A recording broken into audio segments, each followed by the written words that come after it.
Hi everyone, Sandy here. Welcome to my channel. I'm so happy you joined me today. If you haven't already, please subscribe to my channel by clicking on the button. You'll find that down below with the other info, and also hit the bell to be notified when I upload a new craft video. That way you'll be the first ones to know. Also, if you don't mind, while you're watching, give me a like or thumbs up, and we'll get started on this next project that I've got planned for you. What I'm doing today is I'm taking these scraps. I have a bag of scraps here of the Heartfelt Creations Home on the Farm collection. This is from my Country Craft Creations design team package. This will be the last project I make with this paper collection.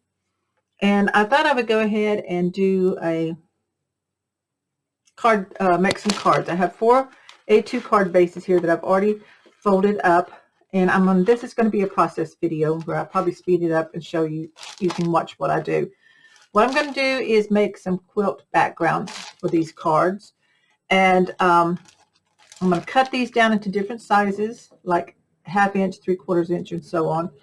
And then I'm going to apply scraps of my score tape sheets, completely cover the front of the card base, and then I'm going to lay out my strips of paper and cut them off and make quilt backgrounds. So I will just be doing that, and then I'll go ahead and finish up and make the cards. So again, thanks for watching, and give me a thumbs up, like, and let's get started on this project.